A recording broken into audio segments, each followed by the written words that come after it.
If someone becomes your friend solely for personal gain, they will also end the friendship for that same reason. In one of his letters, Epicurus rebukes those who argue that the wise person is self-sufficient and does not require friendships. He is correct. This argument is directed at Stilbo and others who believe that the ultimate good is a soul that is immune to emotion. If we try to sum up the Greek term lack of feeling with a single word like impatientia in Latin, we might encounter ambiguity. It could be interpreted in the opposite sense of what we intend. We want to describe a soul that rejects any sensation of evil, but it might be understood as a soul that cannot endure any evil. Hence, it's better to use phrases like a soul that cannot be harmed, or a soul completely beyond the reach of suffering. We differ from the other school in this respect. Our ideal wise man feels pain, yet still triumphs over it, while their wise man doesn't even sense it. However, we agree on one thing. The wise man is self-sufficient. But despite this, he still values the company of friends, neighbors, and companions, even though he is self-sufficient. Take note of his self-sufficiency, for at times he can find contentment within himself, even with only a fraction of his being. Even if he loses a hand to illness or war, or if fate blinds one or both of his eyes, he will be happy with what remains, finding pleasure in his injured and scarred body as he did when it was whole.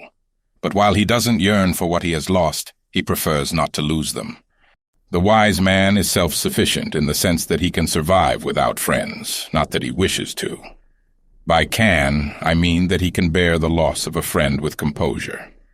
However, he never has to be without friends because he can control how quickly he replaces a loss. Just as Phidias, if he loses a statue, can immediately create another, so too can our wise master in the art of making friendships fill the void left by a lost friend. If you ask me how to quickly make a friend, I'll tell you, as long as we agree that I can repay my debt and settle the matter with this letter.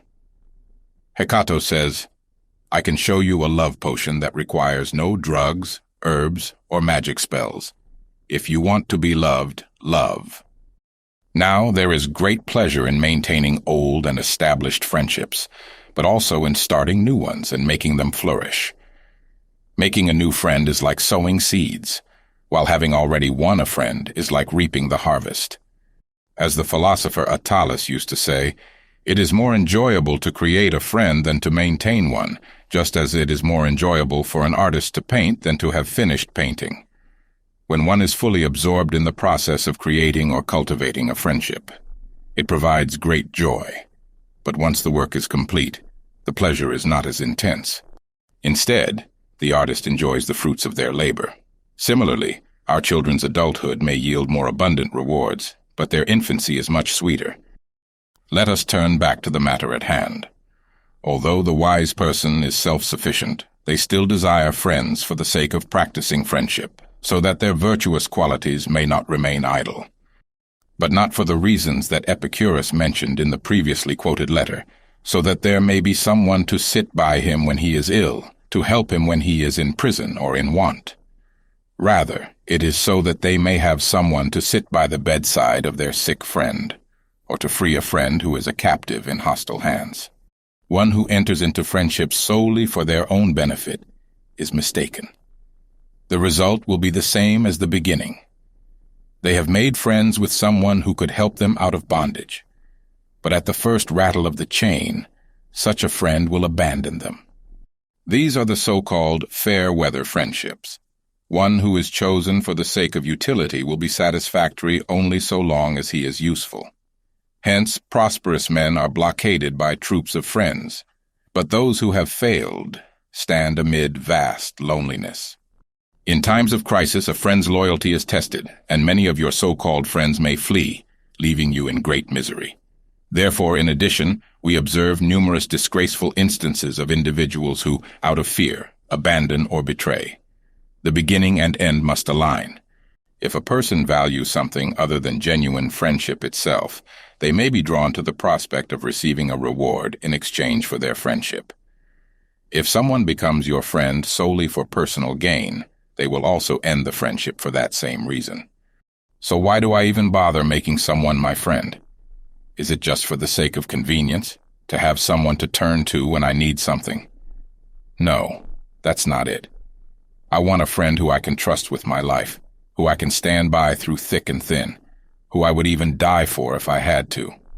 That's the kind of friendship I value, not some transactional relationship based solely on what we can gain from each other.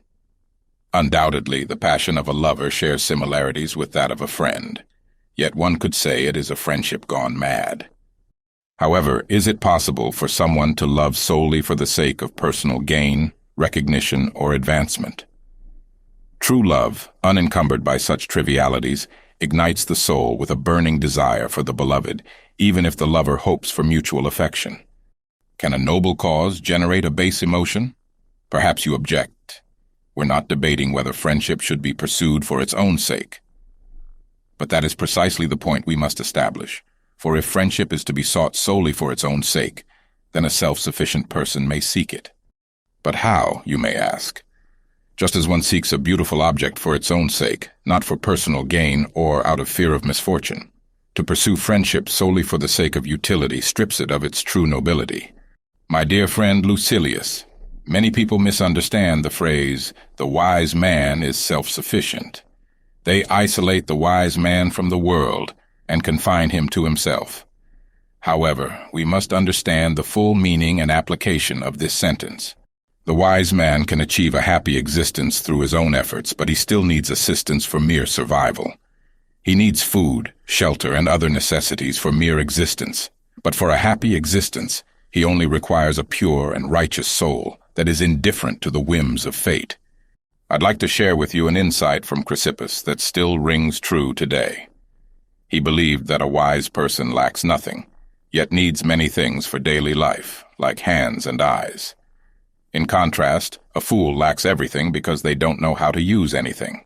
However, the wise person is never lacking, for to lack something implies a need, and they need nothing. Nevertheless, the wise person still seeks out friends, as many as possible. Not because they need them to be happy, for they can be happy alone. The ultimate good comes from within and requires no external help. If we seek it from the outside, we become vulnerable to the whims of fate. People may ask, what kind of life will a wise man have if he is left without friends, thrown into prison, stranded in a foreign land, delayed on a long voyage, or cast upon a lonely shore? His life will be like that of Jupiter, who amidst the chaos of the world's end, when the gods are confused and nature takes a pause, can withdraw into his own thoughts. In a similar way, the wise man will turn inward and live with himself, finding solace in his own company. As long as he can live by his own judgment, he is self-sufficient. He marries, he raises children, and yet he knows that he couldn't live without the company of others. It's not out of selfishness, but because it's natural to seek out friendships. Just as we're drawn to other things that attract us, so too are we drawn to friendship. We despise solitude and yearn for society, as nature compels us to connect with others. There's an inherent pull towards friendship that we cannot resist. Despite the wise man's deep love for his friends, valuing them as highly as himself and putting them before him, all goodness is confined to his own being.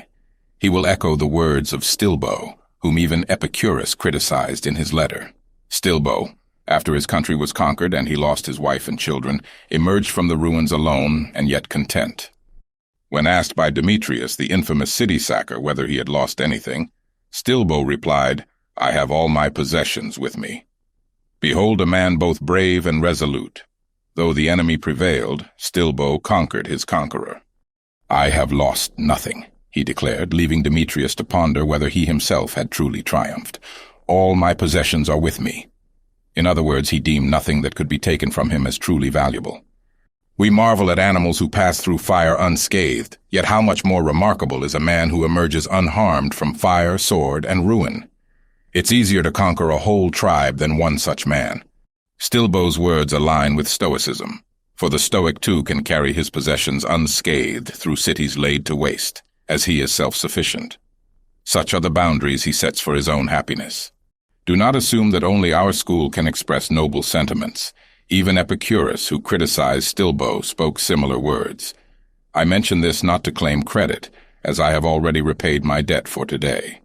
He said, Whoever does not consider what he has as abundant wealth is unhappy, even if he were the master of the whole world. Or, to phrase it differently and capture the intended meaning rather than the literal words, a person may rule the world and still be unhappy if they do not feel supremely content. To make clear that these ideas are not exclusive to our school, but rather universal and rooted in nature, I will share a verse from a comic poet. Unhappy is the one who thinks he's unhappy. Your own perception of your situation is what truly matters, regardless of the actual circumstances. You might object, but what if that man over there, who gained his wealth through dishonest means, or that man who controls many, but is himself controlled by even more, consider themselves happy? Does their belief make them truly happy? However, it's not the words we speak, but the feelings we hold that matter. And it's not just about how we feel on any given day, but how we feel consistently. You need not worry, though, that this great privilege of true happiness will be bestowed upon unworthy individuals. Only the wise person is capable of being truly content with themselves. Folly, on the other hand, is always plagued by self-doubt and restlessness. Farewell, my friend. This was the 9th moral letter to Lucilius from Lucius Annaeus Seneca on philosophy and friendship, paraphrased by Apex Philosophy. Thank you for listening. Comment below, do you have any true friends or just friends of utility? Don't forget to like the video and subscribe, and we'll see you next time.